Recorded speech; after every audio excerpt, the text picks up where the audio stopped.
You were never really supposed to see this video. In it, we're going to talk a bit about my belief system. Call it a religion if you like, it's not. Well, you'll come to understand later in the video that it's not something worth describing, and that will make sense later on. It's something that I kind of kept to myself because it's like a constantly evolving thing. But if you pay attention and if you go back and watch my videos and my other discussions, you will see these like threads, where if you put them all together, it starts to make sense. But to explain it, I'll need to do a little bit of like groundwork, should we say? But before we do that, I'll just say the reason I feel like I should do a video talking about my belief system is for a few reasons. So recently, one of my family members passed away. That was a complex situation, but it kind of gave me a different perspective of, oh, well, why are you so tied up in what people will think? It really doesn't matter. Just do what you can before your time is up. It also doesn't matter what the people around you in the world feel like today, because maybe we'll get onto this as well, but in my belief system, time doesn't really mean much. When you create things, you're not creating for the people around you, you're also creating for the infinite, the potential, all people that will ever exist. So if something doesn't make sense today, it might make sense in 100 years, 1,000 years, 1,000,000 years, etc. Also, another reason I haven't really spoke about it as what it is, a belief system, is because I thought I was very lonely with the concept, in the way that it's just something I came up with. Maybe I was a little bit crazy. Maybe the idea of creating your own belief system feels a bit like a messiah complex type thing. And then maybe that should just be like something I keep to myself. Then maybe like codify it into artwork and stuff and just let it be its own thing. However, I literally just had to cut there because I got a call, something trying to distract me from the recording. So maybe that's an example of an external locus of control moment where something's trying to stop me from making the video. But anyway, the final reason why I wanted to start talking about it was because I spoke to someone yesterday. It was a very interesting conversation. There were only 3 of us in a call, and I think it's kind of one of these life-changing conversations because it turns out I am not alone. I spoke to someone who, weirdly, has kind of like come into really parallel ideas with the philosophies that I'll describe. And it kind of makes sense because it kind of comes hand in hand with like this progression of society at the moment where we're kind of realizing that categorical things don't really make much sense for human experience. So where do we begin? Abstraction. I need to talk to you about abstraction because it is possibly the most important concept you'll ever learn. Abstraction, if you think about them in layers, it's the easiest way to think about it, is where you can control many things with fewer things. So on a simple engineering level, it might be something like, okay, well, if you're driving around in your car, you can control multiple wheels with one wheel, okay? So you can think about that as like one layer of abstraction, right?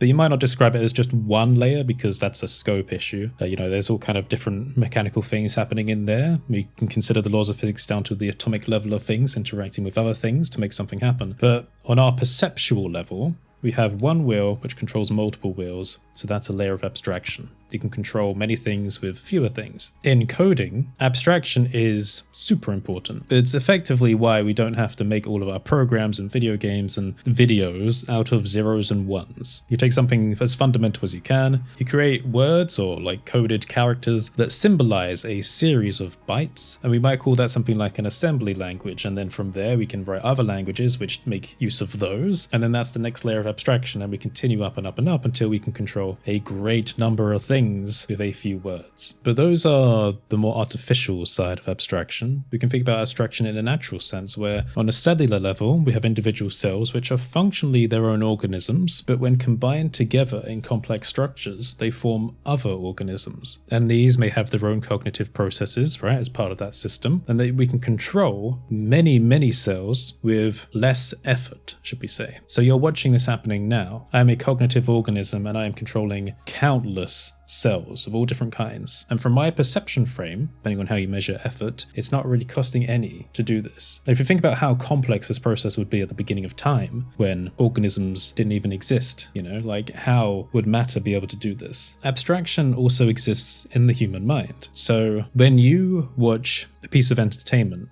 where you are immersed and getting invested in a character, you kind of imagine yourself in their shoes, or you imagine yourself being in that environment. You're almost conceptually imagining yourself as 2 people at once. You are you watching the experience, and you are you inside of the experience. Sometimes this is overwhelming for people, for very empathic people who have trouble separating themselves from other environments, other situations. You feel like your emotional state is entering other lives. So if you can imagine that you have your personality, and then there's you in all these different situations, what sits above that in abstraction? It is you as an entity which can move in and out of different experiences and different lives. And I feel like that is where life itself trends. A worm doesn't care about stories or the complex nature of the lives of others, or it doesn't even consider how its emotions might be in a completely different spectrum area to someone else's emotions. Life for me trends towards greater abstraction. So I believe that there will be like hyper-intelligent alien species, for example, that are not beings necessarily in the way that we see them, but can exist as multiple people at the same time. I feel like that's a natural trend where one is many. Now, some really important terminology I need to teach you here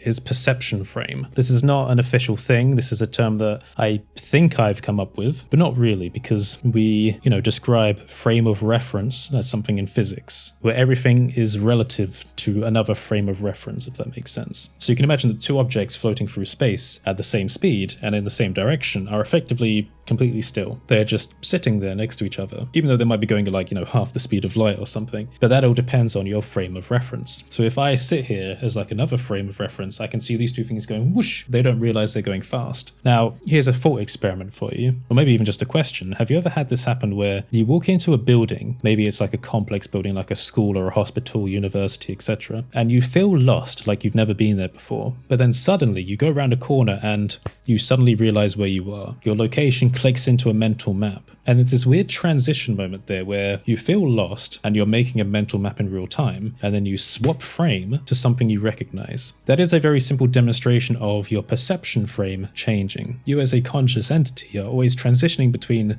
these perspective frames. And the lines are kind of blurry. You might even think about it in a different way, where, for example, you'll listen to different types of music throughout your life, and you may associate some music with some moments of your life. You don't feel the same all the way through your life. It's like you kind of compartmentalize these experiences. And when you listen back to the music, you travel back to these emotional memories, and they feel like different lives almost. Understanding perception frames is remembering how your frame transitioned in the hospital, for example, and then realizing that every person that enters the building is going to feel differently about the environment. It's a surrendering of ignorance almost, knowing that your understanding of the environment is not absolute. It is not true. Everyone's interpretation is different. Everyone's feeling, something that can't be transitioned into words, because environments have feelings. When you enter your home, you feel, this is home to me. But what does home feel like to you? To your brother, sister, mother, father, etc. When they enter the building, home might feel slightly different. And this is a complex result of all of your life experiences. So in understanding perception frames, you have to know that everyone is operating on different frames, and those frames are changing over time. So if you want to practice abstraction, I suppose, you need to see your life as a superposition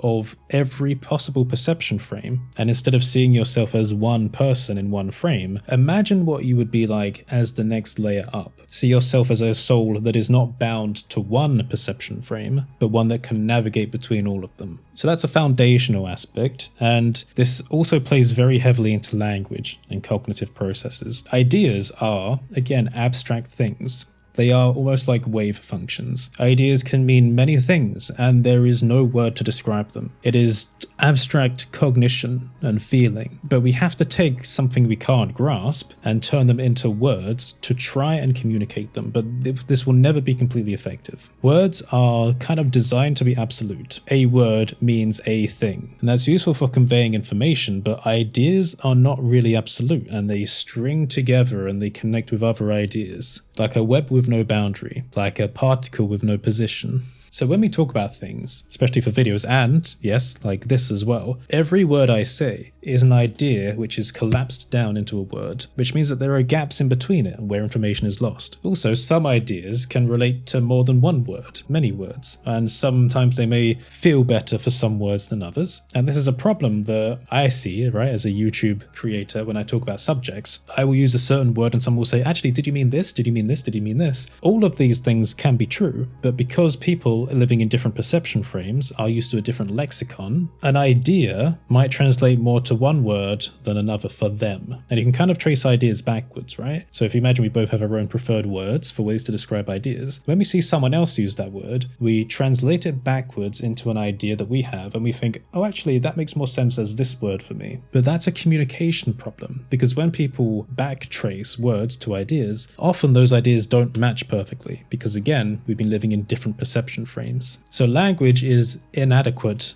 at properly describing the experience of an idea. And part of this belief system that gets a little bit controversial here is that I believe the way you perceive language in your mind directly controls how you experience the universe. This is something that they kind of touched on a little bit in the film Arrival, where a character, they kind of have to spoil it a little bit for this. The character has to interpret an alien language, but the alien language is constructed in a completely different way to how we use language. It considers time differently and the passing of time differently, where all things seem to happen at once. That may be an oversimplification. But in learning to interpret the language, the character starts to perceive time differently, because she's starting to perceive the universe in a way where her mind has now been coded to a language which is capable of receiving that perspective, if that makes sense. When people learn languages, our spoken languages, and see the world in very absolute and categorical ways, they will see the world in absolute and categorical ways. And I believe that being obsessed with spoken language leads you to be more restrictive in your perception frames, where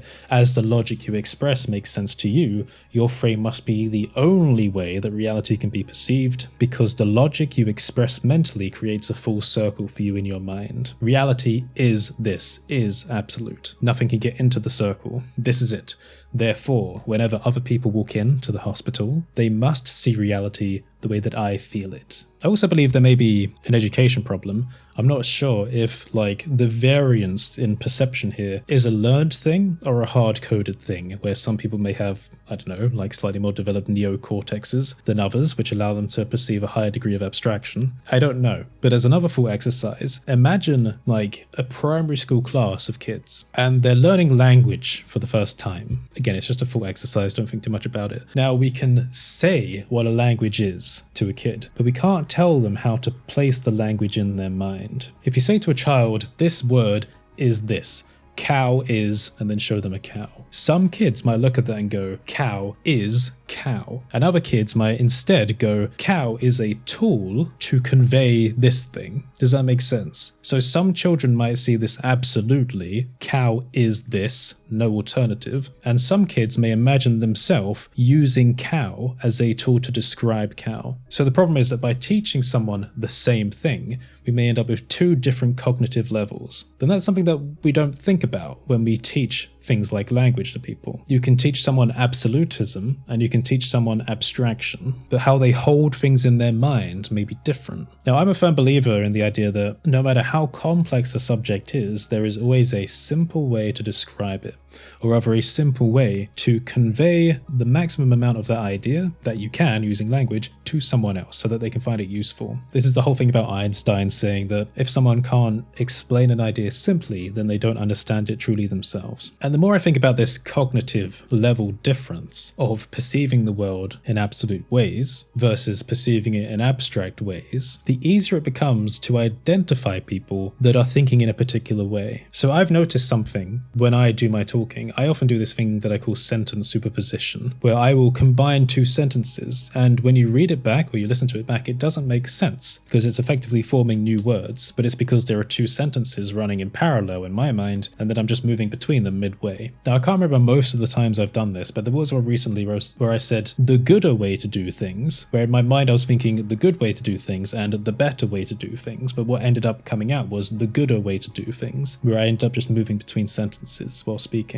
Now, that's not necessarily an example of abstract cognition. What it is an example of is how an idea is this ephemeral wave function, and that it has multiple possibilities for how it can come out. So we can use two different sentences to describe the same thing, but effectively what's happening is I'm just jumping between the possibilities. There was one recently where in a video talking about SDFs, sign distance functions, on my main channel, I spoke about how if you zoom into a mathematically precise shape, something expressed with an equation, for example, the detail is infinitely small. The more you zoom in, the more detail there'll be. You'll never see an edge of a polygon, for example. And I describe this as infinitesimal, infinitely small. Now that does make sense. But interestingly, I had a couple of people comment saying, "You're wrong for using the word infinitesimal. I think you're confusing infinite with infinitesimal." And I've had to stand my ground here because this is one of those moments where there is a wave function of an idea, something getting smaller, something infinite, something detailed, something smaller in scope, something which can be explored, and the more you look for the detail, the smaller it gets, but also scale doesn't really mean much here, because from the lyrics of one of my favorite new artists, Buzz, like a grain of sand, so small until you zoom in. So in one of these comment responses I said something here which kind of correlates to this belief system of abstraction, saying infinitesimal does make sense here. If you try to find detail in a mathematically precise system, it is infinitely small, otherwise known as infinitesimal. Like a fractal equation or a procedural texture creating form without pixels, there is no defined boundary for detail. Some people do believe that infinite and infinitesimal are words that can have no overlap, but those people miss the point of language. Ideas are abstract, and when you translate them into words, they become low resolution and objective. An idea can fit between multiple words. Both infinite and infinitesimal make sense. Ultimately, if the idea is translated, language has succeeded. Part of the abstraction philosophy, then, is also recognizing that language is hypocritical in the way that, for example, if I said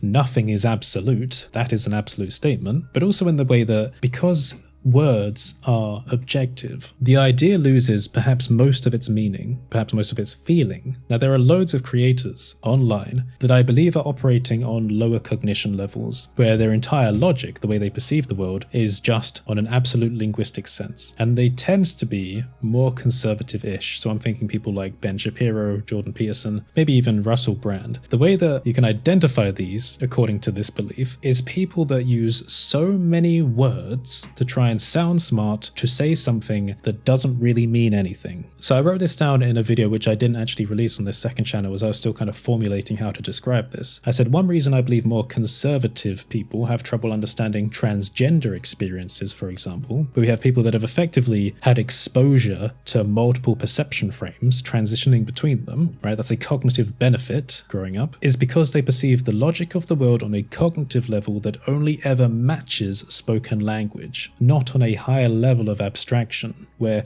contradicting opinions can be true at the same time. For example, I believe ghosts are real, but I also don't believe ghosts are real. We can talk a bit more about that in a little while as well. Therefore, forcing themselves to experience reality in only absolute ways, e.g. only seeing the world through one lens all of the time, where all other possibilities are illogical according to their perception frame. This will close you from visualizing other frames of human experience and therefore reduce your access to massive amounts of knowledge. When it comes to problem solving, you will only be capable of seeing your own answer to a problem, not the combined human potential of all possible answers. Again, consider abstraction. If you see yourself as one person, that's limited in what you can discover. If you see yourself as a superposition of all possibilities, including you as a transgender person, for example, then you have access to all information, all possible information. Why would you just be one limited stupid thing when you can have all of it? And that doesn't mean, because again, there'll be people that think in absolute ways watching this going, wait, what does he mean to be a transgender person and a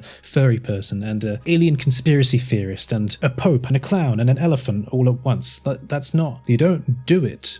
You just conceive your mind, your soul, as being in a state where it could consider all of them. The same way that when you sit and you browse Netflix or Disney Plus, you sit at a higher layer of abstraction from all the possible experiences you can enjoy. That's what this belief system of abstraction is. You're not being the things. You're acknowledging that you exist as a superposition of all the possibilities. And that maybe one day when human technology catches up to the point where we can escape singular bodies and transmit our consciousness between different bodies or different technologies, then you'll be prepared because you would have trained yourself to acknowledge that your mind is not just capable of sitting on one cognitive level. Continuing, if you restrict yourself to one perception frame, one life, you will be intellectually redundant to the growing requirements of the future. I believe that's why conservative creators use so many words to say very little. It feels like a desperate grab at the lexicon to construct an objective answer that is never complete because ideas fall through the gaps. The experience of reality is not objective. Again, speaking about how everyone has different perception frames. Therefore, language and categories are inadequate. Now, we need to understand that this statement is contradictory. Again, the hypocrisy of language, as it uses absolutist language. And the whole concept of this abstraction is that Absolute objectivity is not useful, but this is why Rule 1 exists, which some of you who are familiar with my work will know this one well, because I bring it up everywhere. Rule 1 is a tool for you to take nothing as the complete truth, including everything I say and including the rule itself. All things within reason. All things within reason is the self-assessing rule. It is the subdividing principle. It is 2 parts. All things means every conceptual idea, every conceptual wave function of an idea and all the possibilities it can be. Within reason means taking nothing as absolute. And contained in the total sum of all possible ideas is the statement itself, all things within reason. So with the idea of non-absolutism, we attack the statement and it splits it, subdivides it, divides it by 2 if you like. And the statement will then still make sense, because then we take the subdivided statement and we say, okay, let's consider this within reason, and then it divides it again, and it still makes sense. This is unlike alternative versions of the statement, like nothing is ever black or white, which is a completely absolute statement. It will not survive itself. Nothing is ever black or white means that the statement is false. It destroys itself, because the statement, nothing is ever black or white, is black or white. Absolutism, absolutism. All things within reason is again all things non-absolutism. But the problem is, as we said, ideas lose meaning in words. It may be more appropriate to represent all things and within reason as something else. Ideally, we shouldn't represent them with words. They should just be conceptual feelings, I suppose. Maybe they'll make more sense as symbols rather than words, to try and dissuade like alternative semantics from other perception frames. I don't know, but for now, just with the aim of getting across most of the idea, we'll just stick to the words. But rule 1 is important because it means that for every other rule, every other policy, every idea, every word I say, every video I make, you don't have to take it as a complete truth. And that's again another example, I think, of this cognitive level difference, where some people are limited to an absolutist linguistic form and some people are freed by this floating point abstraction. I will tell you not to take everything I say objectively, to subdivide every word, to subdivide every idea, to trace the words back to their ideation roots, to feel the idea, and then see if you can translate it into something you understand. Creators living on a different belief system, again we mentioned a few, and I may be being a bit harsh here, cognitively limited in their perspectives, they will not tell you to subdivide the ideas and the words. They will just present words and words and words and words to try and turn something non-objective into something objective. It's the same as so many belief systems. Again, like religions trying to control the experiences of other people. In particular, I'm thinking about sexuality or gender identity. Things which have qualia elements. Qualia meaning something that cannot be appropriately described. Again, you cannot describe color to a blind person. You cannot effectively describe sound to a deaf person. These are qualia elements. Now, I've made reference to my policies in many videos, in podcasts and videos and such, and I have a long list of them. Effectively, I can imagine people seeing parallels between like the 10 commandments and the abstraction policies. But again, the point is, though they are written and though they exist in a perception frame, you need to be able to look at words and objectivity and just poof, disseminate them back into some kind of wave function where they are non-objective. So I'll read you a little bit. Again, rule 1, all things within reason, the subdividing principle. Few things in the world are ever black and white. Again, remember to non-objectify the words I say when I say things like black and white. Likewise, there will be valid exceptions to every piece of general advice. Reason is your tool for deciding whether an idea can or can't be applied in a given context. This also refers heavily to the policy of seeing the world as a superposition of beliefs. What we said before about not seeing yourself as one person with one set of beliefs, but seeing yourself as every possible version. So again, this might apply religiously as well. You're an atheist, you're an agnostic, you're a Christian, you're Jewish, you're a Buddhist, etc. None of them may necessarily be false, but if you exist in a state where you can see all of them as a potential of believing them and not believing them at the same time, then you have access to all of the information, more than any particular person who is stuck believing or not believing any one of them. Consider that 2 contrasting views can be valid at the same time. You are structured and unstructured simultaneously, agnosticism, to believe and to not believe at the same time. Consider the dimensionality of beliefs. A 2-dimensional shape is closed around the border but may be open on a 3-dimensional plane. There is always a higher layer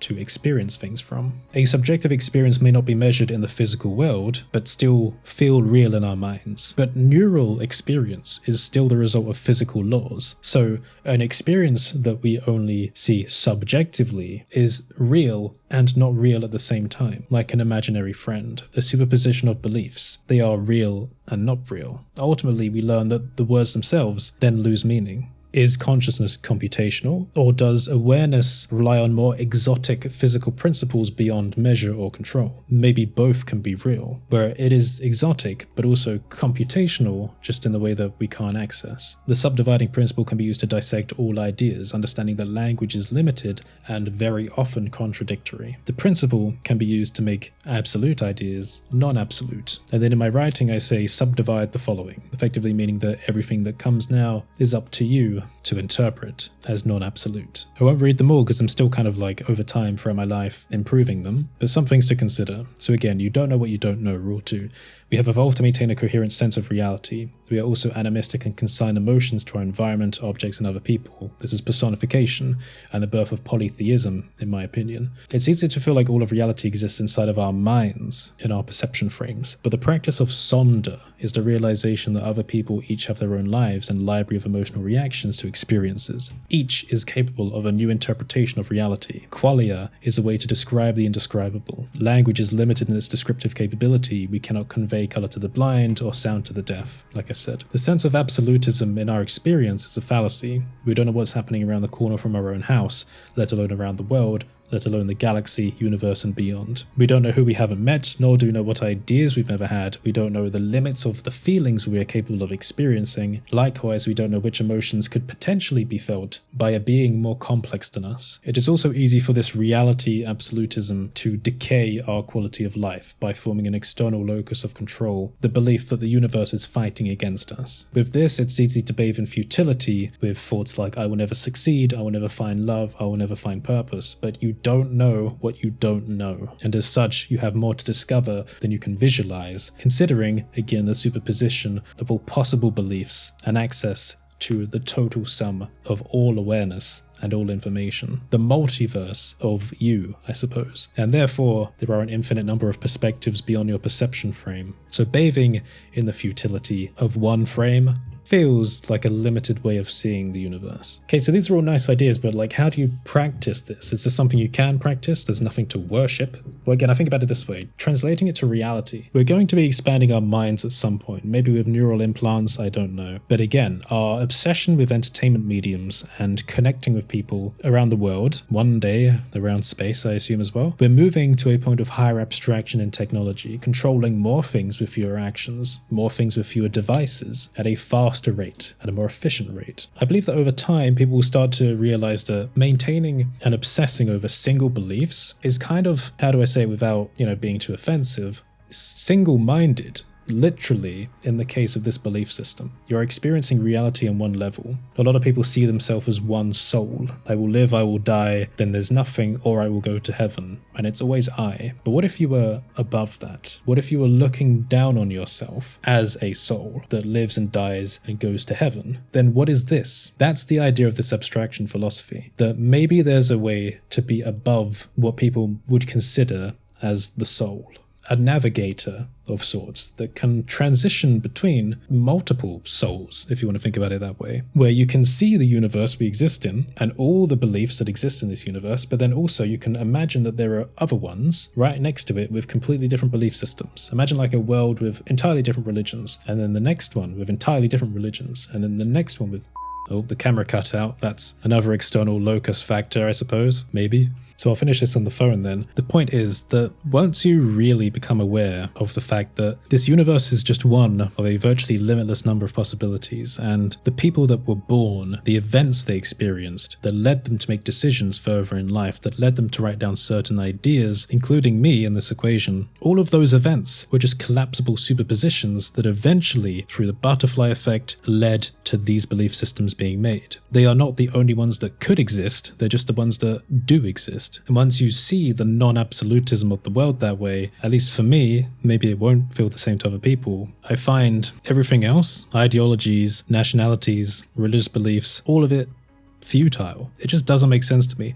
believing in one thing all the time. And again, we can say there's a hypocrisy here. Well, you believe in abstraction as a philosophy, but that's the thing. Abstraction isn't like a horizontal belief, it's a vertical belief. It just means that no matter what you believe or don't believe, there's always going to be more layers above that. It's just the ultimate pattern, reality as a fractal. But wherever I look now, people feel uncomfortable sitting in a default state of life where they don't have the answers to every question. But reality is superposition. There aren't single answers to questions. I think maybe we should figure this out before we start, I don't know, zipping around the universe, projecting our own philosophies onto other life forms. But the weird thing about this is I don't know if like higher levels of abstraction in cognition are something that can be taught to people that have kind of hard-coded their way through life. Maybe the reason I can visualize it is because of bisexuality, and that I've existed in simultaneous states of mind where I'm sure I'm straight and I'm sure I'm gay at the same time. Does that make sense? And there are people out there that feel the same way about gender identity, and it's not something you can describe to people that live in one box. It really does feel like being two people at once, and I consider that a blessing rather than a curse. So as weird as this video might make me seem, and as much backlash as it might potentially get, I just wanted to take away a few things. Language is limited, hypocrisy is everywhere, including here. That's the point of rule 1. You're supposed to identify the hypocrisy in everything I've said and understand that words are inadequate for conveying ideas. Also, just be humbled with the idea that there is no one perception frame, there is no one true way to see the universe. I exist in one at the moment, conveying this to you. We can be aware of the possibility of other frames even if we don't experience them. It is being humble with the idea that you are not correct. It won't make sense to everyone, but that's how I see the world. I don't necessarily describe myself as religious, but if there was a religion, it is just celebrating the patterns of reality. Abstraction, complexity, unity. What does this mean for the progression of life? Hopefully along the way, how do we reduce suffering? How do we enable people's freedom? That's all. Don't at me. I'm not interested in debate, because unlike other belief systems, I'm not here to go out of my way to try and convince people. You came here, you clicked on this, you have received some information. However you wish to dissect it, however you wish to apply it to you, is entirely up to your discretion as a navigator of reality. Au revoir.